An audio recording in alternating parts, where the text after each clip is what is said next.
Bonjour tout le monde! Bienvenue au Centre de formation professionnelle Paul Gérin-Lajoie du Centre de service des Trois-Lacs. Aujourd'hui, je vous amène faire la visite à l'intérieur des nombreux programmes de formation professionnelle qu'on retrouve dans ce centre. Le centre a été créé dans les années 60 sous le nom de l'Institut de technologie de Vaudreuil.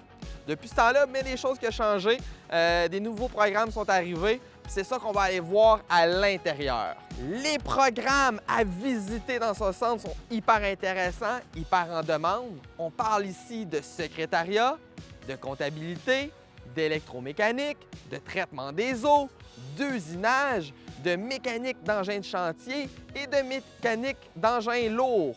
Donc, je vous invite à l'intérieur pour aller visiter tous ces programmes offerts. On va aller poser des questions aux enseignants de ces programmes. Nous sommes présentement dans le département d'électromécanique avec François, un enseignant ici depuis quelques années. François, en quoi consiste le métier? On forme des gens qui vont réparer leur équipement. McDonald's, pour standardiser leur production, tous les pains McDonald's sont grillés de la même façon dans tous les McDonald's. Ça prend quand même des équipements pas mal plus sophistiqués que votre grille-pain à la maison. Ici, on a des exemples d'équipements assez sophistiqués, puis que c'est pas tout à fait un grille-pain McDonald's, mais on peut voir la sophistication de nos équipements.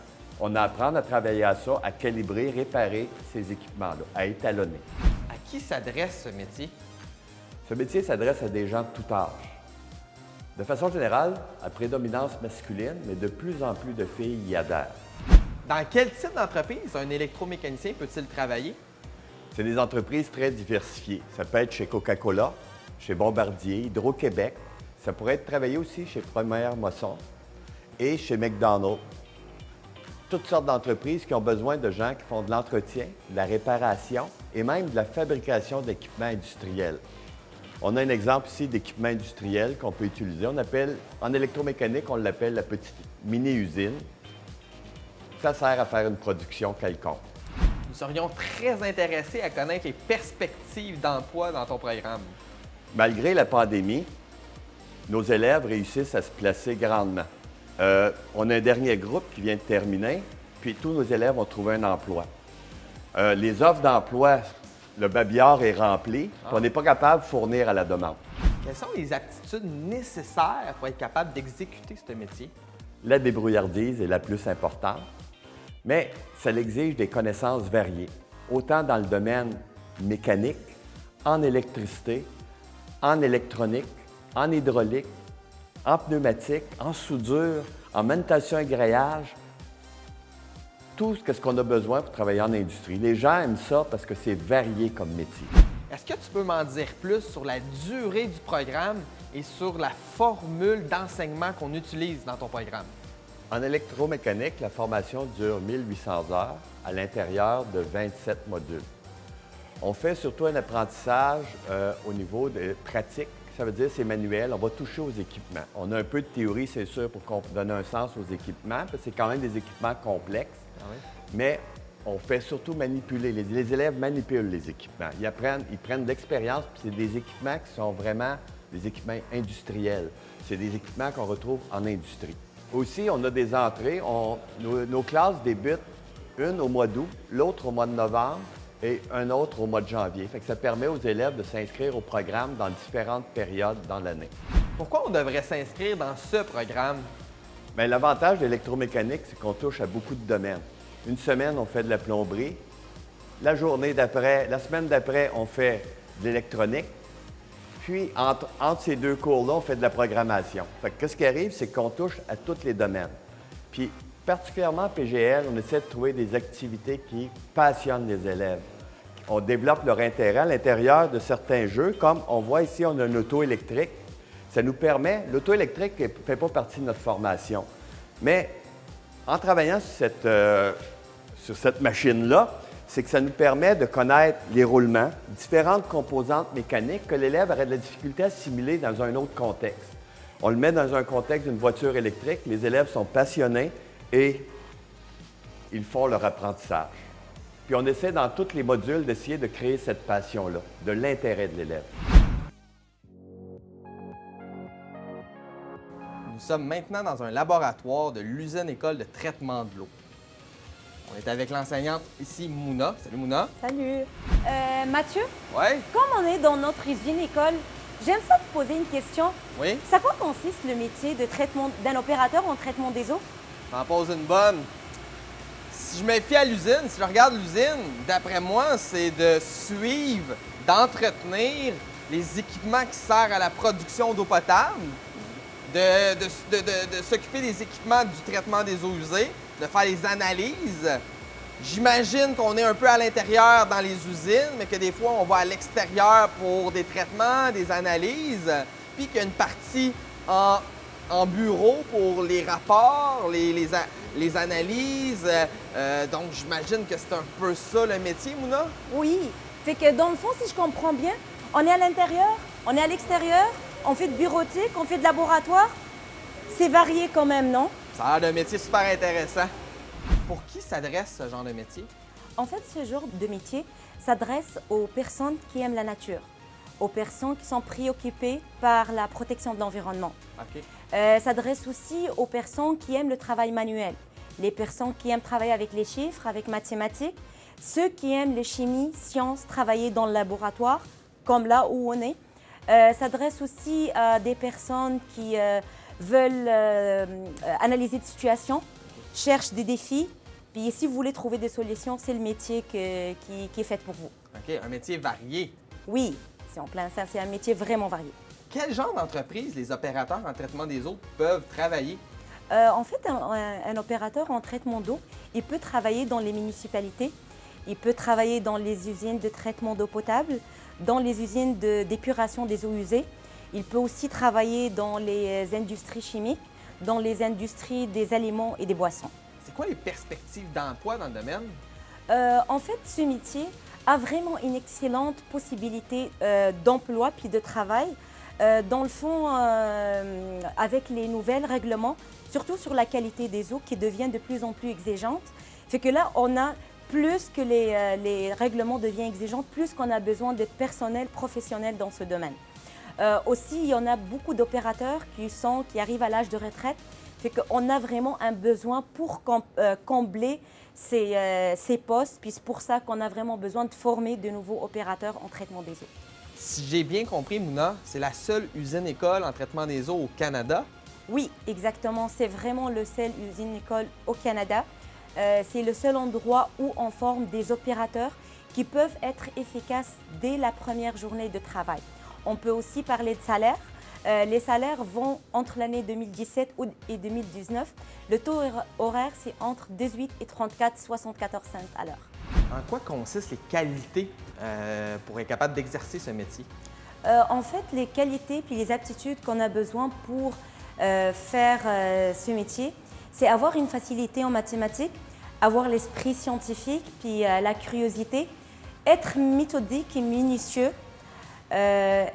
avoir un bon sens d'observation, avoir un grand sens de responsabilité, être manuel, avoir l'initiative, l'autonomie, être en fait polyvalent, mais on est là comme équipe, enseignants, administration pour vous aider. On propose des mises à niveau en mathématiques. Ça serait quoi la durée du programme puis la formule d'enseignement appropriée ici là, au centre? La durée de notre formation, c'est 1800 heures. C'est réparti sur 2 ans. Une année où on apprend tout ce qui est relié à l'eau potable.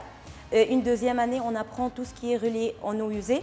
La formation est faite, si on met ça en pourcentage, c'est un 40% de théorie, OK. 40% de pratique et un 20% pour les travaux de laboratoire.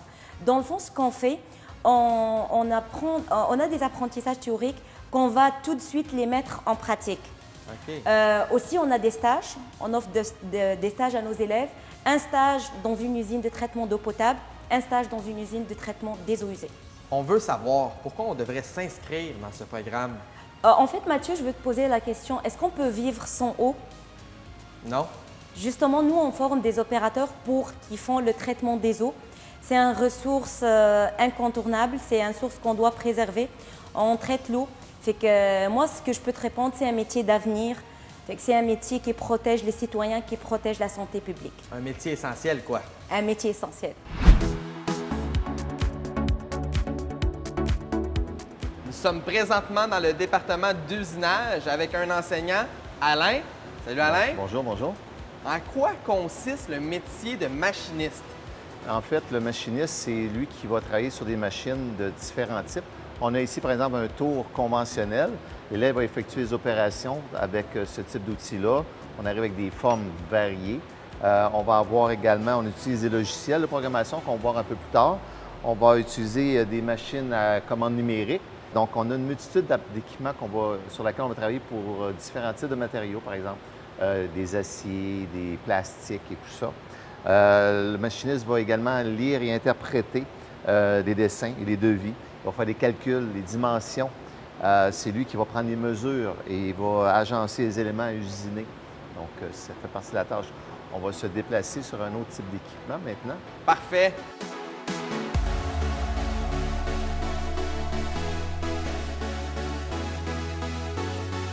Quel genre de métier peut-on faire en usinage?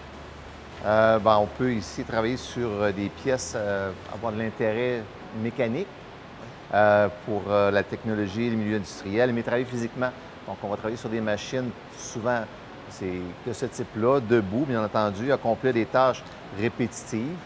Si on a des problèmes, on va devoir trouver les phénomènes et résoudre des situations problématiques. Puis, il faudra accomplir des tâches de façon individuelle. Donc, c'est une machine, l'employé travaille tout seul, ce type de machine-là. Bon, bien, c'est parfait, Alain, ça. Dans quel type d'entreprise on peut travailler alors?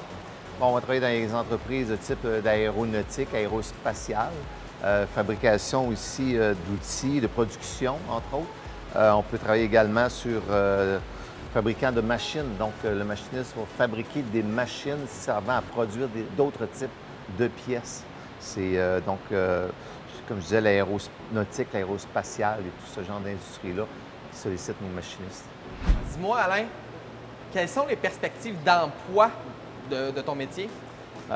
Partout au Québec, les entreprises ils recherchent nos machinistes. On a des centres de formation, mais on ne suffit pas à la demande. On a 2 à 3 fois plus de demandes que les centres de formation puissent avoir des machinistes terminants qui graduent.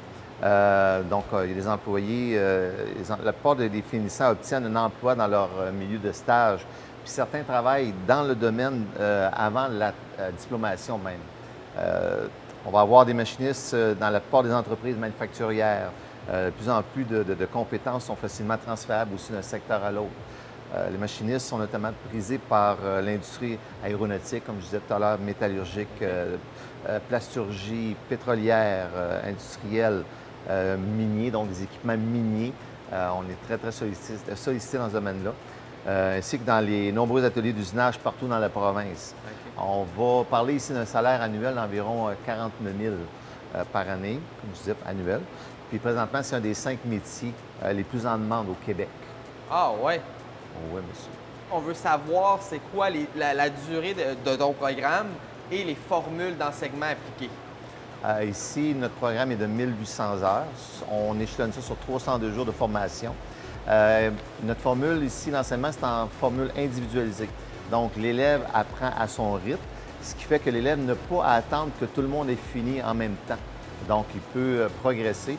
Il n'y a pas de devoir, mais l'élève qui veut s'avancer peut travailler chez lui. Donc, c'est la formule qui est avantageuse. Et si l'élève a une question, à ce moment-là, il peut tout simplement demander l'aide. On a un tableau spécialement conçu pour l'aide. Et là, on lui répond de façon individualisée à cet élève-là. Donc, c'est vraiment, on personnalise l'information à ce moment-là. Et on a également, ça développe la débrouillardise de nos élèves. Ils vont devenir beaucoup plus autonomes. Ça, c'est des qualités que nos employeurs recherchent. Une personne qui va être beaucoup plus autonome. Alain, dis-moi, pourquoi on devrait s'inscrire à ton programme? Nos élèves ici sont fortement, pas recommandés, mais très sollicités par nos entreprises locales. Donc, on a une réputation, le centre est très, très connu depuis longtemps. Okay. Nos employeurs locaux appellent continuellement pour avoir de la main-d'œuvre, des élèves qualifiés de notre centre. On a formé également des élèves qui sont gagnants lors d'Olympiades. À 2 reprises, d'ailleurs, on a gagné une médaille d'or au championnat national. de nos Olympiades ici à PGL. On est une équipe de 3 enseignants chevronnés. On est passionnés par notre métier.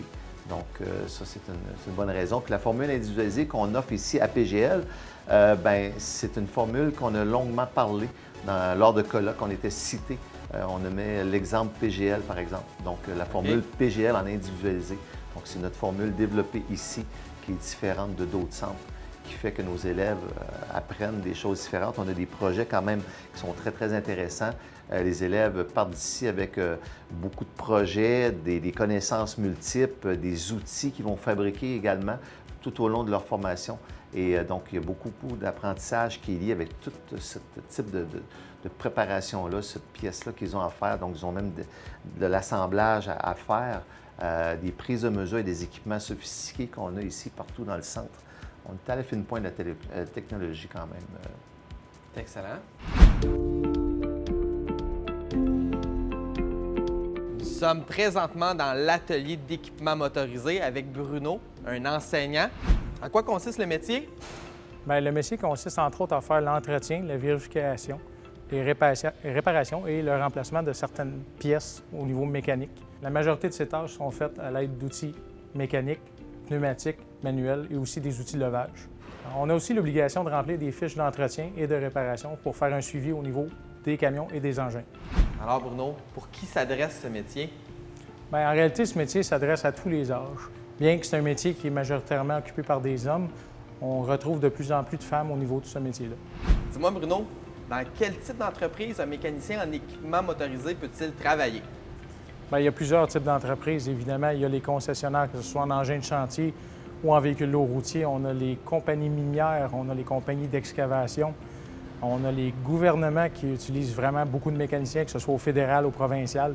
Il y a tout ce qui est gestion municipale, les villes communément appelées, la voirie, évidemment le transport en commun. Ce sont tous des types d'entreprises qui sont susceptibles de vouloir des mécaniciens.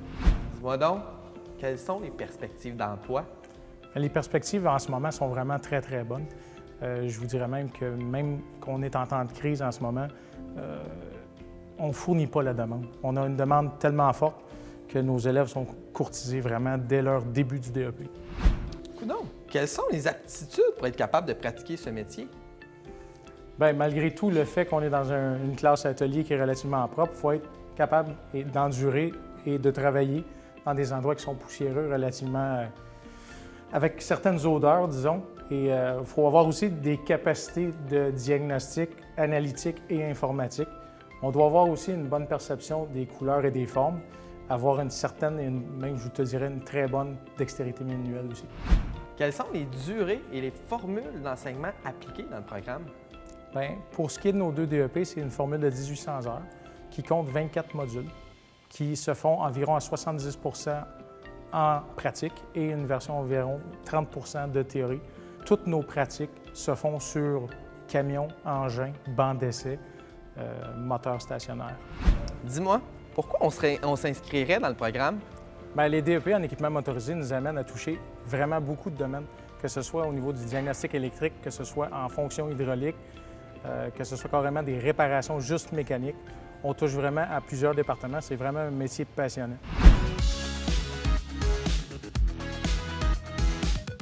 Nous sommes présentement dans le département de secrétariat et comptabilité avec 2 enseignantes, Louise et Jacinthe, qui vont nous parler un petit peu plus de leur programme.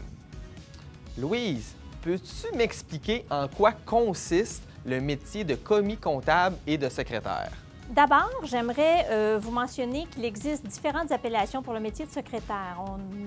On voit souvent adjointe administrative, agent de bureau, commis de bureau, secrétaire réceptionniste. Alors tout ça, ça représente quand même le métier de secrétaire. Elles effectuent différentes tâches souvent c'est pour épauler le patron. On vous en a fait une petite liste au tableau. D'abord de la correspondance, ça peut être des lettres, courriels, de la facturation, différentes préparations pour la préparation de présentations PowerPoint, on connaît ça, PowerPoint. Produire de la documentation, par exemple, ici, vous allez retrouver les petites publications, On va pouvoir produire. On a également des dépliants qu'on peut créer en entreprise. Fixer des rendez-vous, confirmer des rendez-vous. On a également la possibilité de commander les fournitures de bureau, le papier, les crayons, tout ce qu'on a besoin comme matériel pour travailler dans le bureau. On effectue du classement. On accueille les clients, les visiteurs également. On prépare les réunions. On s'assure que la salle est réservée, que le matériel nécessaire est prêt. On convoque les participants à la réunion. On assiste à la réunion, on prend les notes, on fait les comptes rendus et gérer des médias sociaux aussi, mettre à jour la page web de l'entreprise, le Facebook. On peut également apporter du soutien à nos collègues pour la nouvelle imprimante qui vient d'arriver, également pour faire de la numérisation. Si la secrétaire ou le secrétaire qui peut aider dans ces différents champs d'application-là. Jacinthe, en comptabilité? En comptabilité, ce que je pourrais vous dire de façon générale, le commis comptable prend en charge tout ce qui est les livres comptables de l'entreprise. Donc, c'est lui qui va donner les comptes rendus au patron. Il y a des moments qui sont très demandants pendant l'année, les fins de mois et les fins d'année. Donc, on a beaucoup de travail à cette période-là. Et on utilise, naturellement, on travaille beaucoup avec des logiciels et avec l'ordinateur qui est notre compagnon. Ce qui fait que la comptabilité, on fait beaucoup de tâches. On en a énuméré quelques-unes ici par écrit. Mais ce que je pourrais vous dire, on fait tout ce qui est les dépôts, concilier les comptes, gérer l'encaisse, enregistrer les factures ainsi que les paiements. Donc, il y a beaucoup de tâches que le comptable peut faire. C'est des minimes. Je viens de vous en dire juste quelques-unes, mais il y en a une panoplie. Et autre chose que ce qu'on demande face au commis comptable, c'est d'avoir une grande concentration parce que, naturellement, il faut savoir où est-ce qu'on s'en va avec ces tâches. Donc, on ne s'ennuie pas. Jacinthe, à qui s'adresse ce genre de métier? Les deux métiers, secrétaire et commis comptable, s'adressent à tout le monde, même si c'est des métiers qui sont plus dominants en femmes, on retrouve de plus en plus des hommes qui viennent s'intégrer à ce marché du travail. Particulièrement en comptabilité, évidemment, il faut avoir une certaine affinité avec les mathématiques. Pas besoin d'avoir les algèbres, on a juste besoin de la mathématique de base. Évidemment, aussi, il faut être indépendant parce qu'on doit faire les tâches du début à la fin. Certaines tâches sont quand même répétitives, mais je vous dirais que c'est plutôt le contenu que le contenant. Je vous donne un exemple. Quand on fait des rapports pour les gouvernements, c'est sûr que c'est le même rapport, c'est le même papier, mais les chiffres et la recherche à faire peuvent être différentes. Donc, ce n'est pas tout à fait répétitif. En plus, il faut être débrouillard et autonome parce qu'on n'a pas toujours les réponses, on ne peut pas attendre après les autres. Donc, il faut être capable de chercher nos réponses, savoir où aller chercher, fouiller, être curieux un petit peu pour être capable de se débrouiller. Ce qui est un peu commun à nos deux formations, les gens qui travaillent, évidemment, sont dans un bureau. Donc, si tu aimes l'environnement d'un bureau, être assis à ta place, avoir tes choses à toi, c'est certain que c'est un bel endroit pour pouvoir travailler, t'approprier ta propre place. Puis, en secrétariat, on a peut-être des petites particularités aussi. Si on aime, comme tu disais, Jacinthe, si on aime travailler dans un environnement de bureau, c'est un métier qui est fait pour toi. Également, communiquer avec les gens. En secrétariat, on a beaucoup à communiquer avec la clientèle, nos collègues, les patrons. Alors, la communication, elle est importante. Travailler avec plusieurs logiciels différents à l'ordinateur. Si ça te passionne, c'est fait pour toi. Et également, avoir des tâches variées. Avoir beaucoup de tâches à faire dans une journée et des tâches qui sont très différentes les unes des autres. C'est un métier qui est fait pour toi. Dans quel type d'entreprise peut-on travailler? Présentement, on peut travailler dans n'importe quel endroit. Tous les endroits ont besoin d'une secrétaire et d'un commis comptable. Ce qui fait que c'est beaucoup en progression et qu'on a besoin de nous, c'est la complexité des lois et aussi la mondialisation, hein, tout est à l'international. Donc, on a besoin d'avoir des gens qui sont compétents, qui connaissent tous les changements qui se produisent. Et il faut comprendre que le patron, lui, n'a pas le temps de voir à ces petites choses-là. Lui, il est expert dans le produit qu'il a mis sur le marché, pas dans la bureautique. Donc, il a besoin des spécialistes en bureautique. C'est ce qui fait qu'on a besoin de nous dans ces domaines-là. On est des indispensables parce que quand on n'est pas à l'emploi, on est vraiment mal pris. Les gens ne savent plus quoi faire. L'entreprise est déstabilisée. Quand on vient le lendemain matin, on a plein de choses à faire sur nos bureaux. Tout nous attend. Ça ne se sauve pas. Et puis, je pourrais vous dire en plus, c'est que le robot ne viendra jamais nous remplacer parce qu'il ne peut pas penser à notre place. Nous, on est toujours... on se lève, on part et il faut beaucoup penser. Donc, le robot, ce n'est pas ce qu'il fait. Des exemples d'endroits où vous pouvez travailler, il y a les industries manufacturières, les commerces de détail, les bureaux de comptables, les institutions financières, les établissements scolaires, j'en passe, mais partout où vous pouvez aller faire des demandes d'emploi. Quelles sont les perspectives d'emploi? Elles sont présentement excellentes. On reçoit régulièrement des offres d'emploi d'employeurs de la région et c'est très, très en demande, les secrétaires et les commis comptables. Si vous regardez les différents sites d'embauche, vous allez voir qu'il y en a régulièrement chaque semaine. Nous, je vous dirais que les salaires qu'on a lus, qu'on voit, le salaire est entre 15 et 30 $ de l'heure. Et ça va selon votre expérience et vos responsabilités. Quelles sont les aptitudes recherchées pour faire ce métier? Dans le domaine du secrétariat de la comptabilité, les aptitudes, il y a plusieurs aptitudes qui sont quand même similaires, mais il faut savoir au départ que ça ne veut pas dire qu'il faut les avoir totalement au départ, parce que dans la formation, on travaille à les acquérir, les aptitudes. Donc, on pourrait tout de suite dire la discrétion, hein, parce qu'on a accès à des documents ou à des informations qui sont confidentielles. Donc, il faut savoir garder ça pour nous. L'autonomie et la débrouillardise, hein, parce qu'on est des domaines où il faut chercher, les réponses, on ne les a pas tout le temps. Donc, il faut être capable de faire notre recherche à nous pour y arriver et ne pas attendre, même être avenant pour aller au-devant, pour être capable de justifier son travail.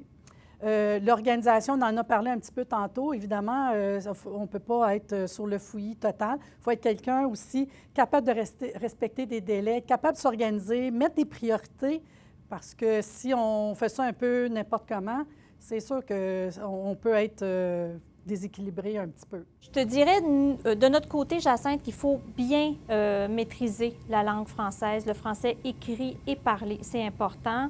Il faut être bien organisé. Il faut savoir où sont nos choses, un peu comme en comptabilité, naturellement. Il faut bien savoir gérer nos priorités. Je vous parlais tout à l'heure des différentes tâches, beaucoup de tâches qu'on peut avoir à faire. Alors, il faut savoir gérer les priorités. Il faut être une personne responsable, autonome également. Être capable de s'adapter aux changements, aux différentes demandes. Une tâche pouvait être prioritaire hier, puis aujourd'hui, elle ne l'est plus. Il y en a une nouvelle qui arrive. Alors, il faut savoir s'adapter à tout ça.